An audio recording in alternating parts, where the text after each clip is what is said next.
Hello दोस्तों, कैसे हो आप सभी। आज हम पढ़ेंगे नाडोल का इतिहास और जालौर का इतिहास, जिसमें पिछली क्लास में हमने रणथंभौर के चौहान राजवंश का अध्ययन कर लिया और आज हम नाडोल के चौहान राजवंश और जालौर के चौहान राजवंश का अध्ययन करेंगे। तो क्लास पर अंत तक जरूर बने रहिए। तो चलो स्टार्ट करते हैं। नाडोल का इतिहास। नाडोल के लक्ष्मण सिंह ने 960 ईस्वी में चौहान वंश की स्थापना की और आशापुरा माता का मंदिर बनाया। अहिल ने मोहम्मद गजनी का आक्रमण होता। अहिल के समय मोहम्मद गजनी का आक्रमण होता। अलान ने कल्हण और कीर्तिपाल ने जालौर की स्थापना की थी। अलान के पुत्र कीर्तिपाल ने जालौर की स्थापना की थी। और जालौर का इतिहास। जालौर के कीर्तिपाल ने 1181 में जालौर में चौहान वंश की स्थापना की थी। कुंतपाल परमार को हराया था। सुंदा पर्वत के विलेख में राजेश्वर कहा गया था कीर्तिपाल को। मोरो नरसिंह ने इन्हें कि तू एक महान राजा था कहा है। मोरो नरसिंह ने कहा कि तू एक महान राजा था। 1177 से 78 में मेवाड़ के शासक सामंत सिंह को हराया तथा सामंत सिंह वागड़ चला गया था।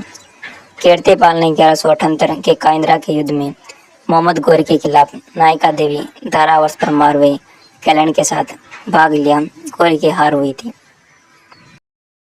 कीर्तिपाल के बाद में शासक था समर सिंह। समर सिंह की पुत्री लीला देवी की शादी भीम सिंह सेंगड़ के साथ हुई थी। जालौर दुर्ग का पुनर्निर्माण करवाया था समर सिंह ने। समर सिंह ने गुजरात के लवण प्रसाद को हराया था। समर सिंह के बाद में उदय सिंह का शासन कहलाता है। उदय सिंह इल्तुतमिश की सेना को हराया था। इल्तुतमिश की सेना को हराया। मेवाड़ के छत्र सिंह का आक्रमण हुआ था उदय सिंह के समय। उदय सिंह की पुत्री रूपा देवी की शादी तेज सिंह के साथ हुई थी, जो छत्र सिंह का पुत्र था। रूपा देवी चौहान राजकुमारी थी। चाचिंग देव नासिरुद्दीन मोहम्मद और बलबन के समकालीन था। चाचिंग देव के बाद में सामंत सिंह आता है। सामंत सिंह ने 1291 में जलालुद्दीन खिलजी का आक्रमण हुआ था। सारंग देव बैगल की सहायता से सांचौर से वापस लौटा दिया। सामंत सिंह के बाद में कानड़ देव का शासनकाल था। कानड़ देव ने 1299 से 1311 तक शासन किया था। कानड़ देव के समय अलाउद्दीन खिलजी का आक्रमण हुआ था। कारण 1299 में अलाउद्दीन खिलजी की सेना के गुजरात अभियान के समय कानड़ देव ने रास्ता देने से मना कर दिया था। दूसरा कारण है कानड़ देव के सेनापति चेता देवड़ा ने खिलजी सेना को लूट लिया और शिवलिंग के टुकड़े भी छीन लिए थे।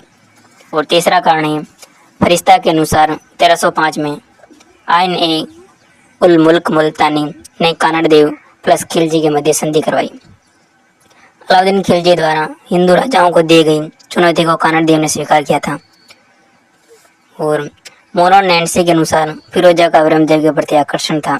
ये तमाम कारण थे। इसी कारण अलाउद्दीन खिलजी ने जालौर पर आक्रमण किया था, जिसमें कानड़ देव का शासनकाल था। अलाउद्दीन खिलजी का सिवाना पर आक्रमण हुआ था 1308 में। अलाउद्दीन खिलजी का सेनापति था कमालुद्दीन कुर्ग ने सिवाना का प्रथम शाखा हुआ था 1308 में। जौहर मैणादेव ने किया था और केसरिया सातल देव व सोमदेव ने किया था।